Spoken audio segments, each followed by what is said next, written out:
حسن کے بیٹوں کے نام بتاؤ۔ حسن کے بیٹوں کے نام بتانے لگا، وہاں بھی ایک بیٹے کا نام ابو بکر تھا، ایک بیٹے کا نام عمر تھا۔ حسین کے بیٹوں کے نام بتاؤ، حسین کے بیٹوں کے نام بتاتا ہے، ایک کا نام ابو بکر ہے، ایک کا نام عمر ہے، ایک کا نام عثمان ہے۔ میں نے کہا ربا یہ کیا ہو رہا ہے؟ جہاں پہ چچا کا نام عمر ہو تو بھتیجے کا نام بدل کے رکھا جاتا ہے، جہاں پہ جناب بھائی کے بیٹے کا نام عثمان ہو تو اپنے بیٹے کے نام بدل کے رکھا جاتا ہے۔ علی آپ کی محبت بڑی عجیب ہے، اپنے بچوں کے نام رکھا، ابو بکر عمر عثمان رکھا، پوتے کا نام رکھا ابو بکر عمر رکھا، پھر حسین کے گھر میں پوتا ہوا اس کا نام ابو بکر رکھا، پھر عمر رکھا۔ علی بار بار نام کیوں رکھتے ہو؟ علی نے کہا میں بار بار نام رکھ کر بتا رہا ہوں علی اور ابو بکر ایک ہے، جدا کوئی نہیں کر سکتا۔ علی نے اپنے بیٹوں کے نام ابو بکر عمر عثمان رکھے یا نہیں رکھے؟ بولو۔ اچھا آپ میں اگر کسی کا نام ابو بکر عمر عثمان ہو تو ہاتھ کھڑا کر لے۔ آپ کے بیٹے بھائی قریبی کسی رشتہ دار کا نام ابو بکر عمر عثمان ہو تو ہاتھ کھڑا کر لے۔ تقریباً سارے مجمع نے کر لیا۔ 1400 سال کے بعد جس گھر میں ابو بکر عمر عثمان ہو سمجھو اس کے گھرانے کا نقشہ علی والا ہے۔ علی والا ہے یا نہیں؟ علی کے گھر میں ابو بکر نظر آئے گا، یہاں علی والے کے گھر میں بھی ابو بکر نظر آئے گا۔ علی کے گھر میں عثمان نظر آتا ہے، یہاں علی کے ماننے والے کے گھر میں بھی عثمان نظر آتا ہے۔ علی کے گھر میں عمر نظر آتے، یہاں علی کے ماننے والے کے گھر میں بھی عمر نظر آتے۔ کہتا جناب میں ان کو مانتا ہوں لیکن میں ان کو نہیں مانتا جن کو آپ مانتے ہیں۔ میں نے کہا میں تھوڑی مانتا ہوں، میں تو ان سب کو مانتا ہوں جن کو علی مانتا ہے۔ جن کو کون مانتے؟ علی نے ابو بکر کو مانا، ہم بھی مانتے نہیں مانتے؟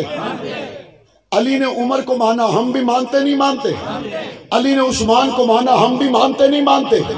کہتے جی پھر وہ معاویہ نے تو علی سے جنگ کی۔ میں نے کہا تم موجود تھے یا حسن موجود تھے؟ کہتے معاویہ اور علی کی تلوار چل گئی۔ میں نے کہا تم موقع پہ تھے یا حسین موقع پہ تھے؟ کہتا جی حسن موقع پہ تھے، حسین موقع پہ تھے۔ میں نے کہا تلوار چلی تو پھر؟ کہتا پھر قتل ہو گئے۔ میں نے کہا پھر؟ کہتا پھر جنازے گر گئے۔ میں نے کہا پھر؟ کہتا پھر جنازے اٹھ گئے۔ میں نے کہا پھر؟ کہتا پھر کئی دن جنگ چلی۔ میں نے کہا پھر؟ کہتا اتنے ہزار لوگ شہید ہو گئے۔ میں نے کہا پھر؟ کہتا اس کے بعد پھر صلح ہو گئی۔ میں نے کہا پھر؟ اس کے بعد پھر کیا ہوا؟ کہتا صلح ہو گئی۔ اب یہ کہنا یہ چاہتا ہے کہ علی کے بیٹوں نے صلح کی ہے لیکن میں صلح کرنے کے لیے تیار نہیں۔ یہ کہنا چاہتا ہے کہ علی کے بیٹوں سے زیادہ میں غیرت مند ہوں۔ یہی کہنا چاہتا ہے کہ علی کے بیٹوں کو وہ بات نظر نہیں آئی جو ہمیں نظر آئی۔ یہی کہنا چاہتا ہے جو بصیرت علی کے بیٹوں کی تھی وہ کسی اور کے نہیں تھی۔ میں نے کہا مسلم کی حدیث تو پاک پیغمبر نے کیا فرمایا؟ فرمایا میرا یہ بیٹا حسن سردار ہے اور یہ دو مسلمان گروہوں میں صلح کروائے گا۔ علی کی طرف جو ہیں وہ بھی مسلمان ہیں، معاویہ کی طرف جو ہیں وہ بھی مسلمان ہیں۔ کہتا یہ وہ پھر لڑائی ہو گئی۔ میں نے پھر وہیں سے شروع کیا۔ میں نے کہا پھر؟ کہتا پھر قتل ہو گئے۔ میں نے کہا پھر؟ کہتا پھر جنازے ہو گئے۔ میں نے کہا پھر؟ کہتا پھر لڑائی ہوتی رہی۔ میں نے کہا پھر ڈلا جموں کر کے آخر نے پھر صلح ہو گئی۔ پھر کیا کہتا ہے؟ ہم تو علی کے لالوں کو بھی یوں مانتے ہیں، جس حسن و حسین نے ابو بکر و عمر عثمان و علی معاویہ کو مانا اس کو ہم بھی مانتے ہیں۔ جس حسن و حسین نے یزید کو نہیں مانا ہم بھی اس کی وکالت کے لیے تیار ہیں، ہم بھی اس کی وکالت کے لیے تیار نہیں ہیں۔ اب یہ کیا کہتا ہے؟ کہتا نہیں یہ بات آپ نے کر دی لیکن ویسے سچی بات یہ ہے کہ اہل بیت کو ہم ہی مانتے ہیں۔ میں نے کہا کتنا مانتے ہو؟ کتنا مانتے ہو؟ کہتے بالکل مانتے۔ میں نے کہا علی کی بیویوں کے نام آتے؟ کہتا ہاں جی آتے۔ میں نے کہا ذرا سنانا شروع کرو۔ کوئی شک نہیں حضرت فاطمہ میرے ایمان کا حصہ، کوئی شک نہیں حضرت امامہ کی بات کرے گا، کوئی شک نہیں حضرت اسما کی بات کرے گا۔ جب حضرت اسما پہ پہنچا یہ اسما کون ہے؟ کہتا جی علی کی بیگم ہے۔ میں نے کہا یہ اسما سے حضرت علی کے کوئی بچے بھی پیدا ہوئے؟ کہتا ہاں پیدا ہوئے۔ میں نے کہا بتاؤ اسما سے جو علی کے بچے پیدا ہوئے ان کے نام کیا ہیں؟ کہتا ایک ہے ان میں عون بن علی، دوسرا ان میں ہے یحییٰ بن علی۔ میں نے کہا یہ کون ہے؟ کہتا علی کے بیٹے۔ میں نے کہا کس کے پیٹ سے پیدا ہوئے؟ کہتا جناب یہ اسما بنت امیس کے پیٹ سے پیدا ہوئے۔ میں نے کہا ذرا بتاؤ تو صحیح، علی کے نکاح میں آنے سے پہلے یہ اسما کس کے نکاح میں تھی؟ یہ اسما کس کے نکاح میں تھی؟ زہر کا پیالہ پیے گا لیکن یہ نہیں بتائے گا، کیوں؟ کیونکہ علی کے نکاح میں آنے سے پہلے اسما بنت امیس حضرت ابو بکر صدیق کے نکاح میں تھی۔ کس کے نکاح میں تھی؟ اور حضرت ابو بکر صدیق کے نکاح میں آنے سے پہلے یہی اسما حضرت علی کے بھائی جعفر کے نکاح میں تھی۔ کس کے نکاح میں تھی؟ اور حضرت جعفر شہید ہو گئے، اسما بیوہ ہو گئی۔ حضرت علی نے اپنی بھابی اسما کا نکاح کس سے کروایا؟ یہ پچھلے بندیاں میری گل نہیں سمجھ آنی پئی ہے جی، بول سو تو ماں پتہ چل سی نا۔ کس سے نکاح پڑھوایا انہوں نے؟ حضرت علی نے اپنی بھابی کا نکاح کس سے پڑھوایا؟ بلند آواز سے ہاتھ کھڑا کر کے بتائیں، کس سے پڑھایا؟ کس سے پڑھایا؟ اور حضرت ابو بکر سے اس اسما کا ایک بیٹا بھی پیدا ہوا، اس کا نام تھا محمد بن ابو بکر۔ اور یہ وہی اسما ہے، یہ جو الزام لگتے ہیں نا کہ جی بی بی فاطمہ حضرت ابو بکر سے ناراض رہیں، ہر کتاب میں دیکھو، یہاں والی میں دیکھو، وہاں والی میں دیکھو، ہر کتاب بتائے گی حضرت اسما کی دوائی دارو دیکھ بھال کا انتظام کرنے والی ابو بکر کی بیوی اسما تھی۔ اور حضرت فاطمہ حضور کے جانے کے بعد ایک مرتبہ مسکرائی ہے، اور وہ ایک موقع کون سا تھا؟ یہ ایک موقع سلطان پور کے لوگوں وہ تھا جب حضرت فاطمہ نے حضرت اسما سے کہا، اسما کیا میرا جنازہ اسی طرح اٹھاؤ گے جس طرح عرب کی عام عورتوں کا جنازہ اٹھایا جاتا ہے؟ حضرت اسما نے کہا میں نے حبشہ میں عورتوں کا جنازہ اٹھانے کا ایک طریقہ دیکھا ہے، اگر آپ مجھے اجازت دیں تو میں وہ طریقہ آپ کو بنا کے دکھاؤں؟ تو حضرت فاطمہ نے فرمایا بتاؤ اسما وہ کیا طریقہ ہے؟ حضرت اسما نے ایک چارپائی کو لیا، اس چارپائی کے اوپر کمان نما جو کھجور کی شاخیں تھی ان کو رکھا اور اس کے اوپر کپڑا دیا۔ حضرت فاطمہ کو بتلایا کہ جب اس طرح کسی عورت کے بدن کے اوپر کمان نما شاخیں ڈال دی جائیں اور اس کے اوپر کپڑا ڈال دیا جائے، اس سے اس عورت کا بدن جنازے کی حالت میں ظاہر نہیں ہوتا۔ حضور کے جانے کے بعد حضرت فاطمہ صرف ایک مرتبہ مسکرائیں، اور یہ مسکرانے کا موقع وہ تھا جب حضرت فاطمہ کو حضرت اسما نے وہ چارپائی بنا کے دکھائی۔ حضرت اسما کی چارپائی کو تیار کرنے والی بھی ابو بکر کی گھر والی ہے، حضرت اسما کے کفن دفن کا انتظام کرنے والے بھی ابو بکر کی گھر والی ہے، غسل دینے والی بھی ابو بکر کی گھر والی ہے، ان کی بیمار پرسی کرنے والی بھی ابو بکر کی گھر والی ہے۔ ہاں جب جنازہ پہنچا حضرت ابو بکر صدیق نے جناب علی سے کہا علی بیوی تمہاری ہے، ماں حسن و حسین کی ہے، بیٹی نبی کی ہے، آگے ہو جاؤ جنازہ پڑھاؤ۔ جناب علی نے جواب دیا میں نے پاک پیغمبر کا یہ فرمان سن رکھا ہے، جس جماعت میں ابو بکر موجود ہو اس جماعت میں کسی کے لیے جائز نہیں امامت کے مصلی پہ آ جائے۔ بیٹی نبی کی ہے، بیوی علی کی ہے، ماں حسن و حسین کی ہے، لیکن اگر کوئی جنازہ پڑھائے گا تو ابو بکر پڑھائے گا۔ صداقت صدیق اکبر، صداقت صدیق اکبر، خلیفہ خلافت سیدنا صدیق اکبر۔ حضرت علی کا جنازہ، حضرت فاطمہ کا جنازہ حضرت ابو بکر نے پڑھایا یا نہیں پڑھایا؟ پڑھایا یا نہیں پڑھایا؟ تیمارداری کرنے والی ابو بکر کی بیوی، تدفین کے لیے کفن پہنانے کے لیے ابو بکر کی بیوی، اور ابو بکر فوت ہو گئے، اسما پھر بیوہ ہو گئی۔ اب چھوٹا سا ابو بکر کا بیٹا جس کا نام ہے محمد بن ابو بکر، اور اسی اسما کا نکاح پھر کس سے ہوا؟ کس سے ہوا؟ کس سے ہوا؟ ابو بکر کا بیٹا ہے، علی کے گھر پل رہا ہے، بیٹا ابو بکر کا ہے، تربیت علی کے گھر میں ہو رہی ہے، بیٹا ابو بکر کا ہے، کھیلتا علی کے بیٹوں کے ساتھ ہے، بیٹا ابو بکر کا ہے، جس تھالی میں حسن کھاتا ہے اسی میں ابو بکر کا بیٹا کھا رہا ہے، جس تھالی میں حسین کھاتا ہے اسی پلیٹ میں یہ محمد بن ابو بکر کھاتا ہے۔ آگے چلیے، اسی ابو بکر کی ماں کے پیٹ سے حضرت علی کا بیٹا اون پیدا ہوا، حضرت علی کا بیٹا یحییٰ پیدا ہوا۔ یہ حضرت علی کا حضرت ابو بکر کے ساتھ پیار محبت تعلق نہیں ہے تو اور کیا ہے؟ کہتا ہے میں نہیں مانتا۔ میں نے کہا تیرے نہ ماننے کی وجہ ہے کیا؟ بات کھول تو صحیح، بتا تو صحیح۔ کہتا بات اتنی ہے، ابو بکر نے نبی کی بیٹی کو باغ فدق میں حصہ نہیں دیا، اس لیے میں ناراض ہوں۔ کہ نبی کی بیٹی ناراض تھی تو میں بھی ناراض ہوں. نبی کی بیٹی حصہ مانگنے کے لیے گئی تو ابو بکر نے حصہ نہیں دیا. جاءت کا صیغہ بھی آتا ہے، ارسلت کا بھی آتا ہے. ارسلت کا مطلب ہے بندہ بھیجا، جاءت کا مطلب ہے خود گئی. اچھا کہتا ہے حضرت ابو بکر کے دربار میں بی بی 3 گھنٹے کھڑی رہی. پہلے تو مجھے دربار ثابت کرو کہ ابو بکر کا دربار تھا کدھر، دربار تھا کدھر. وہ دربار تو وہی مسجد نبوی تھی، اور مسجد نبوی کے اندر تو حضرت علی کا گھر کا دروازہ کھلتا تھا. تو جانا کتنے پینا ہے؟ ماں کو بندہ آ کے تسی پنڈال میں جاؤ تو پنڈال واسطے ماں لب ٹھٹو کراس کرنا پیسی. یہ سٹیج ہے، یہ سٹیج ہے، وہ پنڈال ہے، یہ مسجد ہے اور یہ فاطمہ کا گھر ہے. پہلے تو کھڑا ہونا ثابت کرو. گئی نہیں. اور اگلی بات، حضرت فاطمہ ایک مرتبہ حضور کے پاس گئی تھی اور بھیجا حضرت علی نے تھا. اور کیا کہہ کے بھیجا تھا؟ فاطمہ چکی پیستی ہو، حالات ہمارے گھر کے کمزور ہیں، جاؤ تمہارے بابا لوگوں کو غلام تقسیم کر رہے ہیں، ایک غلام تم بھی لے آؤ، ذرا زندگی آسان ہو جائے گی. حضرت فاطمہ چلی گئی، حضور علیہ السلام کے دربار میں عرض کی ایک غلام ہمیں بھی دے دیں، ہمارے بھی لیے بھی آسانی ہو جائے. حضور نے صرف اتنی بات فرمائی، بیٹی غلام دے دوں یا تسبیح بتا دوں؟ غلام دے دوں یا تسبیح بتا دوں؟ حضرت فاطمہ نے عرض کی نہیں یا رسول اللہ، وہ بتائیں نا جو دنیا آخرت میں میرے کام آئے. غربت بھول گئی، پریشانی بھول گئی، وہ تسبیح لے کے آ گئی جس کو آج تک تسبیح فاطمی کہا جاتا ہے. تم سے بڑا حضرت فاطمہ کا گستاخ کون ہو سکتا ہے؟ اور جو فاطمہ چکی کو پیس کے گزارا کرے لیکن تسبیحاں پڑھتی رہے، جو فاطمہ تسبیحاں پڑھ کے اللہ کی عبادت میں ساری ساری رات گزار دے لیکن دنیا کے مال کی طرف آنکھ بھر کے نہ دیکھے. تم نے حضور کی اس بیٹی پہ الزام لگایا کہ وہ باغ کے ٹکڑے کے لیے ناراض ہو گئی.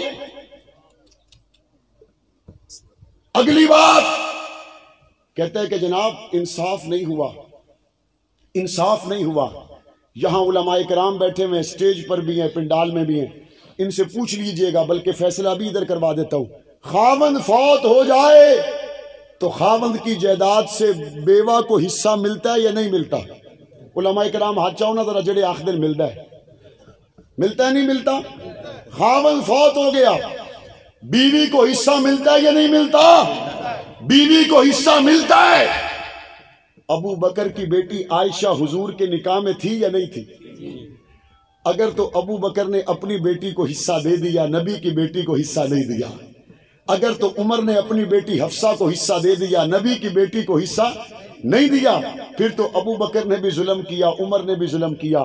لیکن اگر ابو بکر نے عائشہ کو بھی حصہ نہیں دیا، عمر نے اپنی بیٹی حفصہ کو بھی حصہ نہیں دیا، اور نبی کی بیٹی فاطمہ کو بھی حصہ نہیں دیا، تو اس کا مطلب ہے انہوں نے من چاہی نہیں، انہوں نے رب چاہی کی ہے. اور وہ حضور علیہ السلام کا فرمان صحابہ کے کانوں میں موجود تھا. میرے نبی نے فرمایا انبیاء کی میراث دراہم اور دنانیر نہیں، انبیاء کی میراث علم ہے. اسی اصول کے تحت حضرت ابو بکر صدیق کی بیٹی حضرت عائشہ حضور کی گھر والی مومنوں کی ماں کو بھی حصہ نہیں ملا. حضرت عمر کی بیٹی حضرت حفصہ مومنوں کی ماں، ان کو بھی حصہ نہیں دیا گیا. نبی کی بیٹی کو بھی حصہ نہیں دیا گیا. اگلا الزام لگانے والا الزام لگاتا ہے اور کہتا ہے جناب حضرت فاطمہ کو حصہ بھی نہیں دیا، اور حصہ مانگنے کا جرم یہ بنا حضرت فاطمہ پر دروازے کو گرا دیا گیا، حضرت فاطمہ کے دروازے کو آگ لگا دی گئی. وہ دروازہ حضرت فاطمہ کے بازو پہ لگا، بازو ٹوٹ گئی. وہ دروازہ حضرت فاطمہ کے پیٹ پر لگا، پیٹ میں بچہ تھا وہ فوت ہو گیا. حضرت فاطمہ خون و خون ہو گئی. اور جناب حضرت فاطمہ کا اسی تکلیف میں جنازہ اٹھا.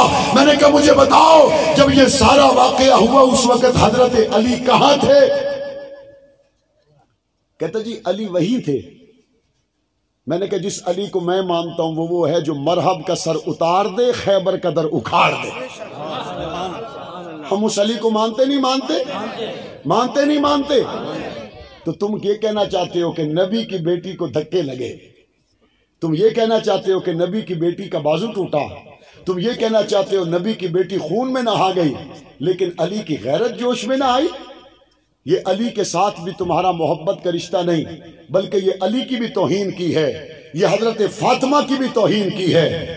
تو اس ساری کاستانی سے جو بات سمجھ میں آئی وہ صرف اتنی ہے، تم نہ اہل بیت والے ہو، نہ تم صحابہ والے ہو، نہ تم ابو بکر والے ہو نہ تم علی والے ہو، نہ ان کے دل میں نبی کی ازواج کا احترام ہے، نہ نبی کی بیٹیوں کا احترام ہے، نہ نبی کے بیٹوں کا احترام ہے، نہ کربلا کے شہیدوں کا احترام ہے، نہ حضور پر اترنے والے قرآن کا احترام ہے۔ جس کے دل میں حضور کے مصلی کے وارث کا احترام نہیں ہے، مسلمانوں کی نظر میں پھر اس کا احترام بھی ہو سکتا کئی بندے اساں سمجھان واسطے بڑیاں نرم نرم تے سونیاں گلاں کر دیں، آخدیں جی مولانا صاحب ذرا ٹھنڈیاں گلاں کرو، یہ کافر نہیں مشیناں لانیاں اچھی گل نہیں۔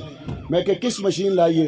وہ جی کافر لوگاں وا بنانا، اللہ نے رسول نے فرمایا اگر کسی مسلمان بندیاں کوئی بندہ کافر آکھے تو او مسلمان کافر آکھنے والا کہ ہوئے نا بولو کہ ہوئے نا بولو اور بلند آواز سے، یہ حضور کا فرمان ہے۔ کس کا فرمان ہے؟ اچھا، وہ جو کوئی مسلمان کو کافر کہے اور وہ کافر ہو جائے، یہ جس مسلمان کو اس نے کافر کہا ہے وہ مسلمان پنڈی کا بھی ہو سکتا ہے، حسن عبدال کا بھی ہو سکتا ہے، وہ جناب شادی تواڈے ویسے نہ بھی ہو سکنا، شادی دا بھی ہو سکنا، وہ جناب تواڈے شکر درے دا بھی ہو سکنا، حضروں دا بھی ہو سکنا۔ اس مسلمان اگر کوئی بندہ کافر آکھے تے کافر آکھنے والا آپ ہی کافر ہونا ہے۔ اے ماں دسو بھی حضروں والے کسی مسلمان نے کول اپنے ایمان نے سرٹیفکیٹ ہے وے؟ اس کے باوجود کہنے والا پنڈی کے مسلمان کو کوئی کافر کہے تو کافر کہنے والا، حالانکہ اس کے پاس اپنے مسلمان ہونے کا سرٹیفکیٹ موجود نہیں ہے۔ جس ابو بکر کی ہم بات کر رہے ہیں اس کے پاس اپنے ایمان کا سرٹیفکیٹ موجود ہے۔ اگر پنڈی اور اسلام آباد کے، کراچی اور ایبٹ آباد کے عام مسلمان کو کوئی کافر کہنے سے مسلمان نہیں رہتا، کوئی میرے نبی کے مصلی کے وارث ابو بکر صدیق جس کی صحابیت پر اللہ کا قرآن گواہ ہے، نبی کا فرمان گواہ ہے، جو اس پکے سچے مسلمان کو کافر کہے، بتاؤ وہ پکا کافر ہوتا یا نہیں ہوتا؟ ابو بکر کو کافر کہنے سے بندہ مسلمان ہو سکتا، عمر کو کافر کہنے سے بندہ مسلمان رہ سکتا، عثمان اور علی کو کافر کہنے سے بندہ مسلمان رہ سکتا۔ بلند آواز سے محرم الحرام میں اسلام آباد کی سرزمین پر ہزاروں کا مجمع لگا کر میرے نبی کے مصلی کے وارث حضرت ابو بکر صدیق کی تکفیر کی گئی۔ آج لوگ کہتے ہیں علاقائی مسئلے ہیں، اہل حدیث مولوی، بریلوی اور دیوبندی مولوی اپنی مسجد کا مصلی کسی دوسرے مسلک والے کو نہیں دیتا۔ بریلوی ہو، دیوبندی ہو، اہل حدیث ہو، یہ مسلک کے مصلی کی بات نہیں، یہ نبی کے مصلی کی بات ہے۔ ہم اس ملک کے اندر یہ چاہتے ہیں جو صحابہ اور اہل بیت کا گستاخ ہو اس کے لیے سزائے موت کا قانون بنے۔ ہم اس ملک میں چاہتے ہیں جس کے دل میں نبی کے یاروں کا احترام نہیں، جس کے دل میں نبی کے گھرانے کا احترام نہیں، وہ مسلمانوں کے اندر فرقہ واریت کی داغ بیل رکھنے کا اصل بنیاد اور سبب وہ ہے، اس کی حوصلہ شکنی حکومت کو قانون سازی کر کے کرنی چاہیے یا نہیں کرنی چاہیے؟ پنجاب اسمبلی میں ایک بل پیش ہوا، تحفظ بنیاد اسلام بل۔ آپ میں سے بہت لوگوں نے اس بل کو پڑھا بھی ہوگا، میں اس کے 2-4 حصوں کو آپ کے سامنے رکھ دیتا ہوں۔ اس بل میں کیا تھا کہ جہاں پہ حضور کا نام نامی اس میں گرامی آئے وہاں خاتم النبیین لکھنا ضروری ہے۔ اس بل میں یہ تھا جہاں حضور کی ازواج کا نام آئے وہاں ام المومنین لکھنا ضروری ہے، جہاں خلفائے راشدین کا نام آئے وہاں خلیفہ راشد اور آخر میں رضی اللہ تعالیٰ عنہ لکھنا ضروری ہے، جہاں حضور کی بیٹیوں کا ذکر آئے، بیٹوں کا ذکر آئے وہاں پہ رضی اللہ تعالیٰ عنہ لکھنا ضروری ہے۔ ایک طبقے نے کہا جی ہمارے نزدیک علیہ السلام لکھنے میں زیادہ احترام ہے۔ ہم نے کہا ہمارا دل کھلا ہے تمام صحابہ، تمام اہل بیت کے ساتھ، جو رضی اللہ لکھنا چاہے، جو علیہ السلام لکھنا چاہے، ہمیں اعتراض نہیں۔ اور ایک طبقے نے کہا جناب یہاں پہ بل میں لکھا گیا کہ حضور کی بیٹیاں 4 ہیں، ہم حضور کی ایک بیٹی کو مانتے ہیں، 3 بیٹیوں کو نہیں مانتے۔ اور اس نے کہا ہم صحابہ کرام کے ساتھ رضی اللہ لکھنے کے لیے تیار نہیں. صحابہ کو رضی اللہ کہنے کا فیصلہ کلام اللہ کرے گا، کوئی لعنت اللہ نہیں کر سکتا. کہتے جناب ہم حضور کے صحابہ کے ساتھ رضی اللہ لگانے کے لیے تیار نہیں. کہتے ہم حضور کی 3 بیٹیوں کو ماننے کے لیے تیار نہیں. کہتے ہم فلاں فلاں صحابی کو احترام کرنے کے لیے تیار نہیں. نصیب اپنا اپنا. اگر تو ان کے احترام کے لیے تیار نہیں ہے تو پھر پاکستان کے مسلمان ایسے شخص کو مسلمان ماننے کے لیے تیار ہے. مجھے پنجاب اسمبلی کے ممبران ملے، انہوں نے کہا مولانا پہلے پتہ نہیں تھا، اب پتہ چلا ہے کہ مولانا اعظم طارق ٹھیک کہتے تھے.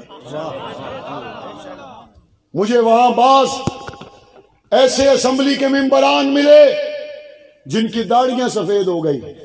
انہوں نے کہا ہمیں پتہ ہی نہیں تھا کہ اس ملک کے اندر ایسا بدبخت طبقہ موجود ہے جو حضور کی بیٹیوں کو نہیں مانتا، حضور کی ازواج کا احترام نہیں کرتا، حضور کے اصحاب کا احترام نہیں کرتا. جب انہوں نے یہ بات کہی میں نے ان سے کہا اچھا مجھے ذرا یہ تو بتاؤ، جو حضور کے صحابہ، حضور کے اہل بیت، حضور کے ازواج اور جو لاہور میں کی جانے والی پریس کانفرنس ہے ان کے اندر جو خیالات انہوں نے بیان کیے جس کے یہ طریقے ہوں اس کے بارے میں تم کیا کہتے ہو؟ انہوں نے مجھے وہی لفظ دہرایا جو جنگ کی سرزمین پہ حق نواز کہا کرتے تھے. انہوں نے مجھے وہی کہا جو اسحاق القاسمی، علامہ ضیاء الرحمن فاروقی اور علامہ اعظم طارق کہا کرتے تھے. اور اس کے بعد پھر عَسَىٰ أَن تَكْرَهُوا شَيْئًا وَهُوَ خَيْرٌ لَكُمْ، بہت سی مرتبہ برے سے اللہ اچھا پیدا کر دیتے ہیں. اللہ نے اس برائی سے جو اچھائی پیدا کی، آپ نے دیکھا بریلوی، دیوبندی، اہل حدیث، مفتی منیب الرحمان ہو یا ساجد میر ہو یا مولانا تقی عثمانی ہو، ڈاکٹر عادل ہو، مولانا مظفر حسین شاہ ہو، علامہ غازی اورنگزیب فاروقی ہو، مولانا احمد لدھیانوی ہو یا مولانا حنیف جالندری ہو، تمام مسالک کے اکابر علماء کرام نے مل کر ایک بات کی تھی، ہم صدیق اکبر کی عزت کے تحفظ کے لیے ایک ہے. دنیا نے کہا یہ ایک کیسے ہو گئے؟ میں نے کہا 1400 سال پہلے دیکھو، نبی کے بعد ابو بکر مسلح پہ آئے، سب صحابہ ایک تھے ابو بکر کے پیچھے. 1400 سال کے بعد بھی صحابہ کے ماننے والے ابو بکر کے پیچھے ایک ہے. ایک ہے یا نہیں ہے؟ ایک ہے یا نہیں ہے؟ اور انشاءاللہ وقت آنے والا ہے، وقت آنے والا ہے صحابہ کی عزت کا قانون بن کر رہے گا انشاءاللہ، اہل بیت کی عزت کا قانون بن کر رہے گا انشاءاللہ. حضور کی ختم نبوت پہ پہرا دینے والوں، اصحاب و ازواج و حضور کے اہل بیت کی ناموس پہ پہرا دینے والوں، آپ کی قربانیاں، آپ کی محنتیں رائے گاہ نہیں جائیں گی. میرے والد صاحب کہا کرتے تھے جیل سے آگے جیل کوئی نہیں، موت سے آگے موت کوئی نہیں. ہمارے جنگ کی دھرتی کا ایک بوڑھا تشریف رکھے سن کر جائے، جس کی عمر 20 سال سے 27 سال کے درمیان ہے، وہ ہاتھ کھڑا کرے. 20 سے 27 سال کے درمیان میں ہاتھ کھڑا رکھنا اور صدیق اکبر کے غلام کی بات سننا. میرے جنگ کی دھرتی کا بوڑھا 28 سال 6 مہینے کے بعد رہا ہو کر آیا. آپ کے پیدا ہونے سے بھی پہلے جب میں اس سے ملا، اس کی کمر جھک چکی تھی، اس کی داڑھی سفید تھی، اس کا بدن کمزور تھا. میں نے کہا کیسی گزری؟ اس نے کہا دنیا کی تاریخ میں مجھ سے لمبا قیدی کوئی نہیں. میں نے کہا تیرے جذبات کیا ہیں؟ اس نے کہا صحابہ کے لیے کاٹی ہے، پرواہ کوئی نہیں. کس کے لیے کاٹی ہے؟ کس کے لیے کاٹی ہے؟ ہم تک دین پہنچانے والے کون ہیں؟ ہمیں ایمان دینے والے کون ہیں؟ قرآن پہنچانے والے کون ہیں؟ نبی کو دیکھنے والے کون ہیں؟ دیکھ کر ہمیں بتانے والے کون ہیں؟ تلواریں نبی کے ساتھ اٹھانے والے کون ہیں؟ زخم سینے پہ لینے والے کون ہیں؟ بچے قربان کرنے والے کون ہیں؟ مال لٹانے والے کون ہیں؟ جان قربان کرنے والے کون ہیں؟ وطن چھوڑنے والے کون ہیں؟ گھر چھوڑنے چھوڑنے والے کون ہیں؟ اول امت کون ہیں؟ صدیق کے پیچھے کھڑے ہوئے کون ہیں؟ عمر عثمان کو امام ماننے والے کون ہیں؟ نبی کا گھرانہ کون ہے؟